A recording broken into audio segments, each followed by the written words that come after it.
Welcome back to kitchen tales. ഇന്നത്തെ വീഡിയോയിൽ 2-3 കാര്യങ്ങളുണ്ട്. ഫസ്റ്റ് വൺ, ക്രിസ്മസ് ലഞ്ചിലോട്ടുള്ള കോസ്റ്റ്യൂം ഐഡിയ ചട്ടയും മുണ്ടും. രണ്ടാമത്തെ ജിജോ ജോയിൻ ചെയ്യുന്നുണ്ട്. And the recipe Christmas special beef biryani. ഈ ചട്ടയും മുണ്ടിൻ്റെ ഐഡിയ വരാൻ കാരണം എൻ്റെ ബ്രദറിൻ്റെ കല്യാണത്തിന് തലേദിവസം ചട്ടയും മുണ്ടായിരുന്നു വശം. ആൻഡ് അത് സൂപ്പർ ഹിറ്റായിരുന്നു. എനിക്ക് തോന്നുന്നു കുറേ നാൾ, ഒരു 12 കൊല്ലം മുമ്പാണ്. അപ്പോൾ ആ സമയത്ത് ആ ഒരു ഐഡിയ സൂപ്പർ ഹിറ്റായിരുന്നു. അപ്പോൾ അങ്ങനെ എനിക്ക് ആലോചിച്ചപ്പോൾ തോന്നിയ ഐഡിയ ക്രിസ്മസ് ലഞ്ചിന് ചട്ടയും മുണ്ടും ഒരു കോസ്റ്റ്യൂം പാർട്ടി പോലെ ഒരു ചെറിയ ലഞ്ച്.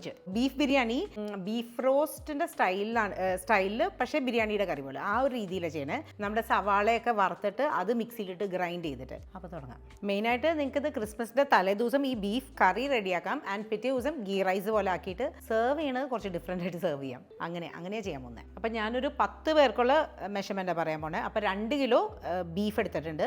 1.5 kg നെഞ്ചെല്ലിൻ്റെ പീസും 1/2 kg നെക്കിൻ്റെ പീസും നെഞ്ചെല്ലിൻ്റെ പീസും കൂടി ആയിട്ടുള്ള കോമ്പിനേഷനിൽ വരണതാണ് ഈ ബീഫ് കറിക്ക് നല്ലത്. ഈ ബീഫ് ബിരിയാണിയുടെ ഇതിന് നല്ലത്. ബീഫ് ബിരിയാണി കറിയുടെ മസാലയ്ക്ക് വേണ്ടിയിട്ട് നമ്മൾ ബീഫ് റോസ്റ്റിൻ്റെ മസാല പോലെ തന്നെ എടുക്കുന്നത്. 6 ടേബിൾ സ്പൂൺ പെരിഞ്ജീരകം ചെറുതായിട്ടൊന്ന് ചൂടായി കഴിയുമ്പോൾ കറിയാമ്പൂ ഒരു 12 എണ്ണം, ഏലക്ക ഒരു 12 എണ്ണം, സിന്നമൺ നമ്മുടെ കറുവപ്പട്ട ഒരു 3 പീസ് മീഡിയം സൈസ്, അത്രയും ഇട്ടിട്ടൊന്ന് ചൂടാക്കുക. ഇത് കഴിഞ്ഞിട്ട് വേണം മസാലപ്പൊടിയൊക്കെ ആഡ് ചെയ്യാനായിട്ട്. അപ്പോൾ ഇതാദ്യം ചൂടാവട്ടെ ലോ ഫ്ലെയിമിലിട്ടിട്ട്. ഇനി മസാലപ്പൊടിക്ക് മല്ലിപ്പൊടി 1 ടേബിൾ സ്പൂൺ, നമ്മുടെ വീട്ടിൽ തന്നെ പൊടിപ്പിച്ച garam masala 2 tablespoon, spicy മുളക് പൊടി 1/2 ടേബിൾ സ്പൂൺ, കുരുമുളക് പൊടി 1/2 ടീസ്പൂൺ, അത്രയും ഇട്ടിട്ട് നന്നായിട്ടൊന്ന് ചൂടാക്കുക ലോ ഫ്ലെയിമിൽ. ഇനി ലാസ്റ്റ് മഞ്ഞൾപ്പൊടി 1/4 ടീസ്പൂൺ. മഞ്ഞൾപ്പൊടി ഇട്ട് പെട്ടെന്ന് തന്നെ കരിഞ്ഞു, അപ്പോൾ എപ്പോഴും ലാസ്റ്റ് മിനിറ്റ് ആഡ് ചെയ്താൽ മതി. ഇനി ചൂടായിട്ടുണ്ട്. ഇനി നല്ല ഫൈൻ പൗഡറായിട്ട് പൊടിച്ചെടുക്കണം. അപ്പം നമ്മൾ നേരത്തെ പൊടിച്ച മസാല എപ്പോഴും അരിക്കാൻ മറക്കരുത്. അരിച്ചിട്ട് ഈ ബീഫിലോട്ട് ചേർക്കാം. എല്ലാ മസാലകളും എപ്പോഴും അരിച്ചിട്ട് വേണം ചേർക്കാനായിട്ട്. അതിന് ഉപ്പ് ആവശ്യത്തിന് ഒരു 1.5 ടീസ്പൂണൊക്കെ വേണ്ടി വരും. ആൻഡ് വെളിച്ചെണ്ണ ഒരു 2 ടേബിൾ സ്പൂൺ. വെളിച്ചെണ്ണ ആഡ് ചെയ്യുമ്പോൾ നല്ല സോഫ്റ്റായിട്ട് കിട്ടണേ. അത് നന്നായിട്ടൊന്ന് തിരുമ്മി പിടിപ്പിക്കുക. ഇതുപോലെ തന്നെയാണ് ഞാൻ ബീഫ് റോസ്റ്റ് ചെയ്യണത്. ഞാൻ നേരത്തെ പറഞ്ഞു തോന്നുന്നു. ഈ വെളിച്ചെണ്ണ ആഡ് ചെയ്താൽ നന്നായിട്ട് തിരുമണം. നമ്മൾ ഈ ബീഫ് കറിയിൽ ടൊമാറ്റോസ് ആഡ് ചെയ്യണില്ല. അപ്പോൾ അതിന് പകരം വിനീഗർ ഒരു 2 ടീസ്പൂൺ ആഡ് ചെയ്തിട്ട് നന്നായിട്ട് മാരിനേറ്റ് ചെയ്തിട്ട് 1/2 hour വെക്കാം. ഇനി ബീഫിലെ വെള്ളം മുഴുവൻ വറ്റി തീരുന്ന വരെ സ്റ്റർ ചെയ്യണം. അപ്പോൾ ഹൈ ഫ്ലെയിമിലിട്ടിട്ട് ജസ്റ്റ് ഒന്ന് സ്റ്റർ ചെയ്താൽ മതി. ഇത് കൂടുതൽ മീറ്റിന് നല്ല ഫ്ലേവർ വരാനായിട്ട് ഇങ്ങനെ ചെയ്യുന്നത്. ഇത് കണ്ടോ, ബീഫ് ഇപ്പം നന്നായിട്ട് ഡ്രൈ ആയിട്ടുണ്ട്. ഇനി കുക്കറിലോട്ട് മാറ്റി വേവിക്കാം. ഇനി ഒരു 2 കപ്പ് ചൂട് വെള്ളം ഒഴിച്ചിട്ട് ബീഫ് വേവിക്കാം. ബീഫ് റോസിനൊക്കെ നമ്മൾ ഇത്രയും വെള്ളം ആഡ് ചെയ്യാറില്ല. ബട്ട് നമ്മളിപ്പോൾ ഗ്രേവിയിലോട്ട് ആഡ് ചെയ്യാൻ പോവുക ഈ വെന്ത ബീഫ്. അത് കാരണം കുറച്ച് വെള്ളം ഒഴിക്കണം. ഇനി ബീഫ് കറിയുടെ മസാലയ്ക്ക് വേണ്ടിയിട്ട് 2 കപ്പ് ചെറുതായിട്ട് അരിഞ്ഞ സവാള, ഏകദേശം ഒരു 4 എണ്ണം മീഡിയം സൈസ്, പച്ചമുളക് ഒരു 20 എണ്ണം ക്രഷ് ചെയ്തത്, ഉള്ളി 20 എണ്ണം ക്രഷ് ചെയ്തത്, ഒരുപാട് അരഞ്ഞു പോരുത്, എപ്പോഴും എൻ്റെ ബിരിയാണീസിലൊക്കെ ചെയ്യണ പോലെ തന്നെ. ഇഞ്ചി 2 മീഡിയം സൈസ്, അതും ക്രഷ് ചെയ്തത്, ഗാർലിക് ഒരു 25 എണ്ണം, അതും ക്രഷ് ചെയ്തത്. ഇതെല്ലാം കൂടി ഒരുമിച്ചിട്ട് ക്രഷ് ചെയ്താൽ മതി കേട്ടോ. ഈ ഉള്ളിയും പച്ചമുളകും ഇഞ്ചിയും വെളുത്തുള്ളിയും കൂടി. പിന്നെ സവാള 2 എണ്ണം നമ്മുടെ ബിരിയാണിക്കൊക്കെ അരിയണ പോലെ നീളത്തിൽ അരിഞ്ഞിട്ട് വറുത്ത് കോരി മാറ്റി വെച്ചു. ഇത് അരച്ച് ചേർക്കണം കറിയിൽ. എൻ്റെ ഒരു ഫ്രണ്ടിന് എപ്പോഴും ഡൗട്ടാട്ടെ, ഈ മീറ്റ് കുക്കായോ എന്ന് എങ്ങനെയാണ് അറിയണേന്ന് പ്രഷർ കുക്ക് ചെയ്യുമ്പോൾ. അതങ്ങനെ എനിക്ക് തോന്നുന്നു മിക്കവർക്കും അങ്ങനെ അറിയാൻ പറ്റില്ല. ഏകദേശം ഒരു ഊഹം വെച്ചാണ്. അപ്പോൾ ഇപ്പോൾ ആദ്യത്തെ വിസിൽ കഴിഞ്ഞിട്ട് തീ ഉറച്ചിട്ട് ഒരു 2 വിസിൽ തീ ഉറച്ചിടുക. എന്നിട്ട് ഓഫ് ചെയ്തിട്ട് പ്രഷർ റിലീസ് ചെയ്തിട്ട് നോക്കുക വെന്താവുന്ന. വെന്തിട്ടില്ലെങ്കിൽ വീണ്ടും 2 എണ്ണം വെച്ചിട്ട് പിന്നെ ഇടയ്ക്ക് ഞാൻ നോക്കണത് തുറന്ന് തന്നെയാണ് നോക്കുന്നത്. ഇടയ്ക്ക് പ്രഷർ കളഞ്ഞിട്ട് തുറന്ന് നോക്കും. അപ്പോൾ 2 പ്രാവശ്യം നമ്മളങ്ങനെ തുറന്ന് നോക്കുമ്പോൾ ഏകദേശം ഒരു ഐഡിയ കിട്ടും. അങ്ങനെ തന്നെയാണ് ഞാൻ ചെയ്യണം കേട്ടോ. ബാക്കി എല്ലാവരും എങ്ങനെയാണെന്ന് എനിക്കറിയില്ല. ഇനി നെയ്യ് ആഡ് ചെയ്യാം, ഒരു 4 ടേബിൾ സ്പൂണൊക്കെ. അതിൻ്റെ കൂടെ തന്നെ കോക്കനട്ട് ഓയിൽ ആയാലും ആഡ് ചെയ്യാം, സൺഫ്ലവർ ഓയിൽ ആയാലും ആഡ് ചെയ്യാം. അപ്പോൾ ഞാനിപ്പോൾ കോക്കനട്ട് ഓയിൽ ആഡ് ചെയ്യണേ, ഒരു 1/4 കപ്പ്. ഇനി നമ്മൾ അരിഞ്ഞ് വെച്ച സവാള ആഡ് ചെയ്യാം. ഇനി സവാള നന്നായിട്ട് ബ്രൗൺ ആവണം. അത് കഴിഞ്ഞ് വേണം നമ്മുടെ ക്രഷ് ചെയ്ത് വെച്ച ഇൻഗ്രീഡിയൻസ് ആഡ് ചെയ്യാനായിട്ട്. ബ്രൗൺ ആവട്ടെ. ഇതുണ്ട്. ഇപ്പം 2ാമത്തെ വിസിൽ കഴിഞ്ഞു. ലോ ഫ്ലെയിമിൽ വെച്ചിട്ട് 2 വിസിൽ കഴിഞ്ഞു. ഇനി ഇത് തുറന്നു നോക്കാം പ്രഷർ റിലീസ് ചെയ്തിട്ട്. ഞാനിത് ആ കൊച്ചിൻ്റെ ഡൗട്ട് എന്നോട് ചോദിച്ചേക്കണ കാരണം ഇങ്ങനെ ക്ലിയർ ആയിട്ട് കാണിക്കണം കേട്ടോ. അപ്പോൾ എപ്പോഴും പ്രഷർ റിലീസ് ചെയ്തിട്ട് ചെക്ക് ചെയ്യാം. ഇതുണ്ടാവും, ഇത് ഒട്ടും വെന്തിട്ടില്ല. അപ്പോൾ ഓരോരുത്തരുടെയും കുക്കറിൻ്റെയും പോലെ ഇരിക്കും കേട്ടോ വേവണ ഇത്. അതുകൊണ്ട് ഇങ്ങനെ ചെക്ക് ചെയ്യണ തന്നെയാണ് ഏറ്റവും ബുദ്ധി. അപ്പോൾ ഇനി ഇത് വീണ്ടും ഒരു 3 വിസിലെങ്കിലും എടുക്കും. അപ്പോൾ 3 വിസിൽ കഴിഞ്ഞിട്ട് ഇതുപോലെ തന്നെ ചെക്ക് ചെയ്യും ഞാൻ. സവാളയിലോട്ട് നമ്മൾ ചതച്ച് വെച്ച ക്രഷ് ചെയ്ത ഉള്ളി, ചെറിയ ഉള്ളി, പിന്നെ ഇഞ്ചി. ഇത് ഏകദേശം ഒരു 3 ടേബിൾ സ്പൂൺ ഉണ്ട് കേട്ടോ ഇഞ്ചി ക്രഷ് ചെയ്തത്. അതുപോലെ തന്നെ ഗാർലിക്കും, പച്ചമുളക്. ഇനി ഇത് നന്നായിട്ടൊന്ന് സോട്ട് ചെയ്യണം. കുറച്ചും കൂടി ഞാൻ എണ്ണ ഒഴിക്കുന്നുണ്ട്. കുറച്ച് നേരം ഹൈ ഫ്ലെയിമിൽ സോട്ട് ചെയ്ത് പിന്നെ തീ കുറച്ച് വെച്ചാൽ മതി. ഇനി നമ്മുടെ ഉള്ളിയും പച്ചമുളകിൻ്റെ മിക്സ് ഉണ്ടല്ലോ അത് ഏകദേശം ആവാറുണ്ട്. അപ്പോൾ ഈ സവാള നമ്മൾ വറുത്ത് വെച്ചത് മിക്സിയിലൊന്ന് ഫൈൻ പേസ്റ്റ് ആവണ്ട, ജസ്റ്റ് ഒന്ന് ഗ്രൈൻഡ് ചെയ്തിട്ട് കൊണ്ടുവരാം. ഇനി വറുത്ത് വെച്ച സവാള നമ്മൾ ഗ്രൈൻഡ് ചെയ്ത് കൊണ്ടുവന്നത് ആഡ് ചെയ്യാം. ഇത് കണ്ടോ, ഇത്രയും അറിഞ്ഞാൽ മതി. ഈ സവാള വറുത്തത് ഗ്രൈൻഡ് ചെയ്ത് ആഡ് ചെയ്യുമ്പോൾ വേറൊരു ടേസ്റ്റ് വരും കറിക്ക് മൊത്തത്തിൽ. നന്നായിട്ടൊന്ന് സോട്ട് ചെയ്യട്ടെ. ഇപ്പോഴും ബീഫ് വെന്തിട്ടുണ്ടെന്ന് എനിക്ക് തോന്നുന്നില്ല കേട്ടോ. ഏകദേശം ഒരു 10 വിസിലെങ്കിലായി. ഓരോ സമയത്ത് നമുക്ക് കിട്ടുന്ന ബീഫിൻ്റെ പോലെ ആയിരിക്കും. അപ്പോൾ എപ്പോഴും ഇങ്ങനെ തുറന്ന് നോക്കാം. ഇനി ഇവിടെ എല്ലാവർക്കും വിശന്നിരിക്കണ കാരണം ഞാൻ ഗീ റൈസ് ആക്കാൻ പോവാം. ഇനി ഇത് അകത്തെ കിച്ചണിൽ ഒന്നും കൂടി ഒന്ന് പ്രഷർ കുക്ക് ചെയ്യാൻ പോവാം. ഇത് കണ്ടോ, കുറച്ചും കൂടി ഇനി എനിക്കൊന്നൊരു 2 വിസിലും കൂടി വേണ്ട വരും. കൊടുത്തു വിടട്ടെ കേട്ടോ, ഇല്ലെങ്കിൽ ഇവിടെ യുദ്ധം നടക്കും. ഞാൻ ജിജോടെ മോക്ടെയിലും കൂടി ചെയ്യേണ്ട കാരണം ഞാൻ ഗീ റൈസ് ഇപ്പം ആക്കാൻ പോവാം. അപ്പം ഗീ റൈസിന് ഗീ ആഡ് ചെയ്തു. പട്ട രണ്ടെണ്ണം ചൂടാവണ്ട കേട്ടോ, അധികം തീ കുറച്ച് വെച്ചിട്ട് വേണം ആഡ് ചെയ്യാൻ. ആൻഡ് ഏലക്ക ഒരു 4 എണ്ണം, ജാതിപത്രി, സ്റ്റാർ അനീസ് എല്ലാം ഇട്ട് സവാള 2 എണ്ണം ചെറുതായിട്ട് അരിഞ്ഞത് ആഡ് ചെയ്യാം. ഇത് അധികം ചൂടായി കഴിഞ്ഞാൽ സ്പൈസസിൻ്റെ ഫ്ലേവറൊക്കെ പോകും. അപ്പോൾ അധികം ചൂടാവണ്ട. ഇനി സവാള ആഡ് ചെയ്യാം. ഒന്ന് ലൈറ്റായിട്ടൊന്ന് സോഫൻ ആവണ വരെ ഒന്ന് സോട്ട് ചെയ്യുക. ഇത് സവാള ഇതുപോലെ സോഫൻ ആയാൽ മതി. ഇനി ഞാൻ അരമണിക്കൂർ ഇന്ത്യ ഗേറ്റിൻ്റെ ജീര റൈസ് സോക്ക് ചെയ്ത് വെച്ചിട്ടുണ്ട്. 5 കപ്പ് 250 ml അതിട്ട് ജസ്റ്റ് ഒന്ന് സോട്ട് ചെയ്യുക. കഴുകി വാരി ഇതുപോലെ വെള്ളമില്ലാതെ അരിച്ച് വെച്ചിട്ട് വേണം അരി ആഡ് ചെയ്യാനായിട്ട്. ഇനി 5 കപ്പ് 250 ml 5 കപ്പ് റൈസിന് ഞാൻ 14 കപ്പ് തിളച്ച വെള്ളം ആഡ് ചെയ്യുന്നുണ്ട്. ഉപ്പ് ഒരു 1.5 ടീസ്പൂണൊക്കെ ജസ്റ്റ് ഒന്ന് ചെക്ക് ചെയ്തിട്ട് ഉപ്പ് വേണമെങ്കിൽ ആഡ് ചെയ്യാം. നന്നായിട്ടൊന്ന് മിക്സ് ചെയ്തിട്ട് ഒന്ന് ചെക്ക് ചെയ്യട്ടെ. ഞാൻ ഒരു 1/2 ടീസ്പൂണും കൂടി ആഡ് ചെയ്യുന്നുണ്ട്. അതെപ്പോഴും നിങ്ങൾ നോക്കിയിട്ട് ആഡ് ചെയ്താൽ മതി. തിളച്ച് കഴിയുമ്പോൾ തീ കുറച്ച് മൂടി വെക്കാം. റൈസ് വെന്തിട്ടുണ്ട്. ഇനി ഫ്രൈഡ് നട്ട്സും വൈറ്റ് കിസ്മിസ് കുറച്ച് കൂടുതൽ ആഡ് ചെയ്യുന്നുണ്ട്. വൈറ്റ് കിസ്മിസും ഞാൻ കുറച്ച് ക്യാരറ്റും കൂടി ആഡ് ചെയ്യുന്നുണ്ട്. ഗ്രേറ്റ് ചെയ്ത് നെയ്യിൽ സോട്ട് ചെയ്ത് ക്യാരറ്റ്. ഫ്രൈഡ് നട്ട്സ് ഒരു ടേബിൾ സ്പൂണൊക്കെ and carrot 2 tablespoon sauté ചെയ്തത് ഗീയിൽ. ഫ്രൈഡ് അനിയൻസ് ഞാൻ പകുതി ആഡ് ചെയ്യുന്നുള്ളൂ. ഒരു സവാളയുടെ പകുതി ഫ്രൈ ചെയ്ത അനിയൻസ് ആൻഡ് 2 ടേബിൾ സ്പൂൺ കിസ്മിസ്. അത് കുറച്ച് കൂടുതലുണ്ടെങ്കിലും നല്ല, ഇച്ചിരി മധുരം ഉണ്ടെങ്കിൽ നല്ല. ആൻഡ് ജസ്റ്റ് ഒന്ന് മിക്സ് ചെയ്യുക. കുറച്ചും കൂടി നെയ്യ് ആഡ് ചെയ്യുന്നുണ്ട്. ബീഫ് ബിരിയാണിക്ക് ബീഫ് ബിരിയാണി അല്ല, ബീഫ് കറി എന്ന് വെച്ചാൽ ബിരിയാണിയുടെ കറി വിത്ത് ഗീ റൈസ് അങ്ങനെയാണ് സെർവ് ചെയ്യാൻ പോകുന്നത്. ബിരിയാണി ചെയ്യേണ്ടവർക്ക് അങ്ങനെ ചെയ്യുകയും ചെയ്യാം, ദം ചെയ്യാം. നമ്മൾ യൂഷ്വൽ ബിരിയാണിക്ക് ചെയ്യണ പോലെ തന്നെ ഈ സെയിം കറി ഗീ ഇട്ടിട്ട് 2 മിനിറ്റ് ഒന്ന് മൂടി വെക്കട്ടെ. ഇത് ബീഫ് എപ്പോഴാണ് വെന്തത്, നന്നായിട്ട് വേവണം ഇവിടെ. ആൻഡ് വെള്ളമില്ലാതെ ബീഫ് ഈ ഗ്രേവിയിലോട്ട് ആഡ് ചെയ്യാം. ഗ്രേവി അല്ല, സവാളയൊക്കെ സോട്ടേ ചെയ്തതിലോട്ട് ആഡ് ചെയ്യാം. എന്നിട്ട് നന്നായിട്ട് ഈ ഗ്രേവി ഈ സവാളയൊക്കെ ഇതിൽ പിടിക്കുന്ന വരെ ഒന്ന് സോട്ടേ ചെയ്യണം. അത് കഴിഞ്ഞിട്ട് വേണം നമ്മൾ ഈ വേവിച്ച വെള്ളം ആഡ് ചെയ്യാനായിട്ട്. ഇനി മല്ലിയില ഒരു ചെറിയൊരു പിടി, അത്ര മതി. നന്നായിട്ട് അരിഞ്ഞിട്ട് ഈ ബീഫിൻ്റെ കൂടെ നന്നായിട്ട് സോട്ട് ചെയ്യാവട്ടെ. ഇനി ബീഫ് വേവിച്ച വെള്ളം ആഡ് ചെയ്യുക. അത് നന്നായിട്ട് മിക്സ് ചെയ്തിട്ട് ഉപ്പൊക്കെ ചെക്ക് ചെയ്യുക. ഞാൻ ഒരു ഇത്തിരി കൂടി ഉപ്പ് ആഡ് ചെയ്യുന്നുണ്ട്.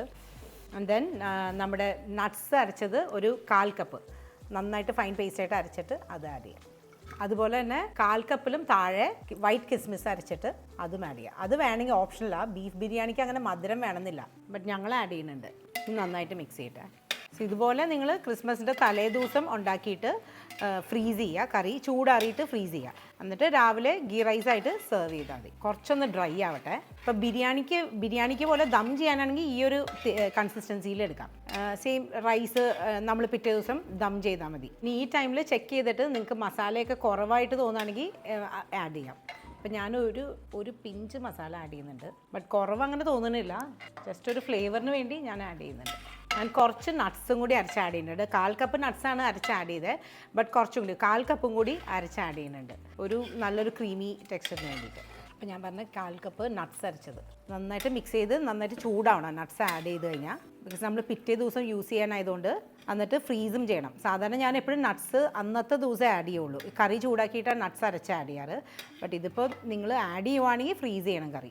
എന്നിട്ട് ഉണ്ടാക്കണേക്കാളും നമ്മൾ സെർവ് ചെയ്യണേക്കാളും ഒരു 4 മണിക്കൂർ മുമ്പ് നമ്മുടെ റൂം ടെമ്പറേച്ചറിലോട്ട് കറി ആയിട്ടുണ്ട്. ഇനി സെർവ് ചെയ്യാം. റെഡിയായി, ഇത് റെഡിയായി. ഇനി ജസ്റ്റ് ഒന്ന് ടേസ്റ്റ് ചെയ്ത് കുറച്ച് സമയം എടുത്തു ഇത് കുക്കാവാനായിട്ട്. ബീഫ് ഇപ്പൊ കുക്കായി നല്ലല്ലേ? ഇനി ജിജോടെ കോക്ടെയിൽ ഉണ്ടാക്കിക്കോ. ഇത് രണ്ടും അത് റെഡി ആയിട്ട് ഇത് കഴിക്കുന്നുള്ളൂ. എന്തൊക്കെയാ വേണ്ടേ? ജോജി ടേബിളിലിരുന്ന് ഒന്നും മൊത്തത്തിൽ ലേറ്റ് ആയി പോയി ഞങ്ങള്. അതെന്താ ജിന്നാണ്? എനിക്ക് 60 മതിയേ. ഓറഞ്ച് ജ്യൂസ് ഒരു മിനിറ്റ് ജോർജിക്ക് വിശക്കുന്നുണ്ട്. ജിജോ കോക്ടെയിലിന് ഇപ്പോൾ റെഡിയാവും, ജ്യൂസ് അടിക്കുന്നുണ്ട്. അല്ല, ഓറഞ്ച് ജ്യൂസ് റെഡി ആക്കട്ടെ. അപ്പോൾ ഇത് സെർവ് ചെയ്യുന്ന ബിരിയാണി പോലെ സെർവ് ചെയ്യാം, ദം ചെയ്തിട്ട് അങ്ങനെയും ചെയ്യാം. ഇതിപ്പോൾ ഗീ റൈസിൻ്റെ മുകളിൽ ഞാൻ മേഘ്ന ബിരിയാണി ബാംഗ്ലൂരിൽ അത് നല്ലായിരുന്നില്ലേ ജോ? അവർ ബിരിയാണി മതിയാ, ഇതിങ്ങനെ ബിരിയാണിയുടെ കാര്യമല്ല സെർവ് ചെയ്ത് കാണാൻ അത് നല്ലായിരുന്നു.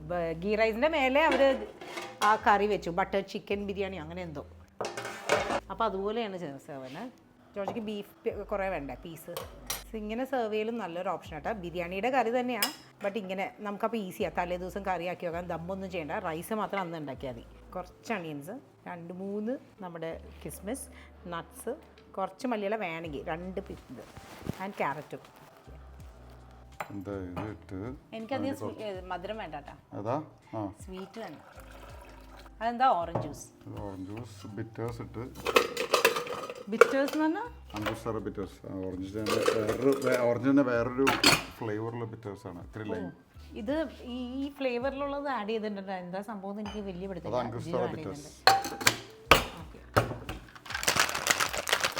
എത്ര നേരം വേണം ഇങ്ങനെ വേണം? 10-15 സെക്കൻഡ്. ജിജുവും 60 ആണോ?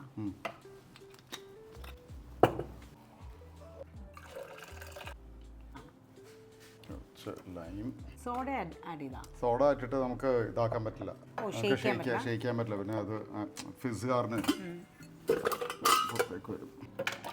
അവസാനം ഗ്ലാസ്സിനകത്തേക്ക് ഒഴിച്ചിട്ട് ലാസ്റ്റ് ഒന്നെങ്കിൽ എൽഡർ ഫ്ലവർ ഇതാ, അല്ലെങ്കിൽ സോഡ ഒഴിക്കാം. നിനക്ക് ഷുഗർ വേണ്ടല്ലോ? ഒട്ടും വേണ്ട.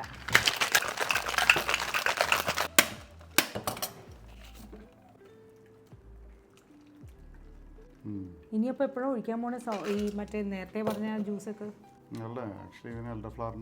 ആവശ്യമില്ല. അപ്പൊ ഇനി ഗാർണിഷ് ചെയ്യാൻ ഒരു ഓറഞ്ച് പീൽ ഉണ്ടെങ്കിൽ നല്ലതായിരിക്കും. ഓറഞ്ച് പീൽ കട്ട് ചെയ്തിട്ടാ മതിയോ? ജസ്റ്റ് ഒരു ഓറഞ്ച് പീൽ ഇട്ട് ഇതിക്ക് കട്ട് ചെയ്തെടുക്കുക. അതെ, തിരുവണ്ണ വലിയ കത്തി കിട്ടിയില്ലേ? അല്ല, ഇങ്ങനെ ഡ്രൈഡ് ആണോ യൂസ് ചെയ്യണേ? ഇങ്ങനെയല്ല, വെറുതെ അല്ല. അല്ല, ഒരു മിനിറ്റ്, നമുക്ക് കട്ട് ചെയ്തിട്ട് വെറുതെ സൈഡിൽ വെക്കാം. ഒരു രസം വേണ്ടേ? കട്ടിംഗ് ബോർഡില്ല. സാറില്ല. അപ്പൊ അതിനകത്ത ഭാഗം ഇതെങ്ങനെ മാറ്റും? അതൊക്കെ മാറ്റിയിട്ട് വേണമായിരുന്നു കൊണ്ടുവരാൻ ആദ്യമേ. ഈ ഉള്ളിൽ റിമൂവ് ചെയ്തിട്ട് ആ സ്കിൻ ഞാൻ കുടിച്ചോളാം. ഇത് ഞാൻ കുടിച്ചോളാം. ഇല്ല, ഇതിന് നേരത്തെ ഒരു ചെറിയൊരു പ്രിപ്പറേഷൻ വേണം. ഇത് ഉള്ളിൽ റിമൂവ് ചെയ്തിട്ട് വേണമായിരുന്നു കൊണ്ടുവരാനായിട്ട്. കുറച്ച് കുടിക്കാം, എന്നിട്ട് ബാക്കിയുള്ള വഴി ചെയ്യാം. അന്ന് ഇത് കൂടി ഇത് ചെയ്യണ്ടെന്നോ? ഇത് എടുത്തോ, ഗാർണിഷ് ചെയ്ത് എടുത്തോ. സാറില്ല, എനിക്ക് അത് മതി, നീ എടുത്തോ ഗാർണിഷ് ചെയ്ത്. നല്ല കേട്ടോ, മധുരമില്ലാത്ത 60 ചെയ്തോണ്ട് ചിലപ്പോ ബീഫ് ബിരിയാണി വേറെ വഴിക്ക് പോകും. വേണ്ട, ഞാൻ സെറ്റ് ചെയ്യാം. ജിജു ആണ് സെർവ് ചെയ്യണേ. റൈസ് അടിയിൽ വെച്ചിട്ട് നമ്മുടെ ഇത് മേലെ, ബീഫ് കറി മേലെ വെക്കണം. ഇത്തിരി നിറഞ്ഞിരുന്നിട്ട് നമ്മൾ ഹോട്ടൽസിൽ നിന്നൊക്കെ കിട്ടണ പോലെ കുറച്ചും കൂടി കേട്ടോ. മതി, എനിക്കിത്തിരി മതി. കൂടുണ്ട്. ഓയിൽ ഒഴിക്കല്ലേ? എനിക്ക് എല്ലോ ഉള്ള പീസ് മതി.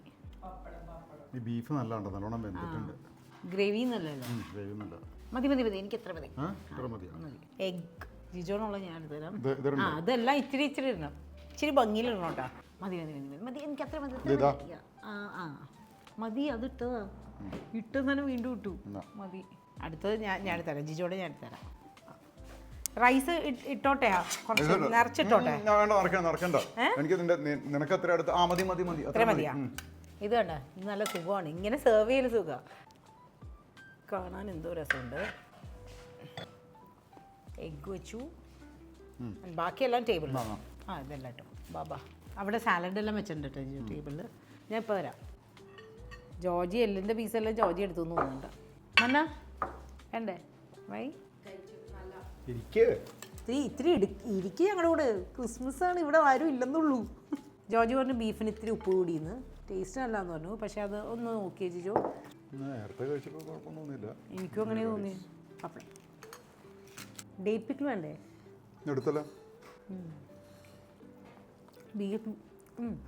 ബീഫ് ബിരിയാണിക്ക് ഇങ്ങനെ സെപ്പറേറ്റ് ആയിട്ട് വെച്ചാലും നല്ല കേട്ടോ. ദം ചെയ്യേണ്ട ആവശ്യമില്ല. ദം ചെയ്തില്ലെങ്കിലും ഇങ്ങനെ സെപ്പറേറ്റ് ആയിട്ട് സെർവ് ചെയ്താലും നല്ലതല്ലേ? ഇത് കണ്ട ഈ ബീഫ് ഏകദേശം ഒരു 10 വിസിലെങ്കിലും വന്നിട്ടുണ്ട്. എന്നിട്ടാണ് ഇത് ഇതുപോലെ വേവണം ഞങ്ങളുടെ വീട്ടിൽ. അപ്പോൾ ഇടയ്ക്കിടയ്ക്ക് ഇതുപോലെ തുറന്ന് നോക്കലേ നമുക്ക് അറിയുള്ളൂ. അപ്പോൾ ക്രിസ്മസിനും ഇതൊരു ഓപ്ഷനായിട്ട് വെക്കാം. തലേദിവസം ബീഫ് കറി ആക്കി വെക്കാം, രാവിലെ ഗീ റൈസ് മാത്രം ആക്കാം, ഇതുപോലെ സെറ്റ് ചെയ്യാം. അയ്യോ, അപ്പോൾ ഒരു സാധനം എടുക്കാൻ മറന്നു കേട്ടോ. സ്നാക്കായിട്ട് ഡ്രിങ്കായിട്ട് ജിജു ചെയ്ത സാധനം, സ്നാക്കായിട്ട് ഞങ്ങൾ പ്രോൺ ബോൾ ആക്കിയിട്ടുണ്ടായിരുന്നു, അത് മറന്നു എടുക്കാൻ. ആൻഡ് മെയിൻ ഡിഷായിട്ട് ഈ beef biryani, beef and ghee rice. അപ്പോൾ 2 സ്നാക്കും ഈ ബിരിയാണിയും ഒരു കോക്ടെയിൽ ഓർ മോക്ടെയിൽ അത്രയും മതി. ബിരിയാണി ആൻഡ് ഒരു ഡെസേർട്ട് അല്ലേ ജിജു? അപ്പോൾ ബൈ, എല്ലാവരും ട്രൈ ചെയ്യാം. ബൈ പറയുന്നില്ലേ?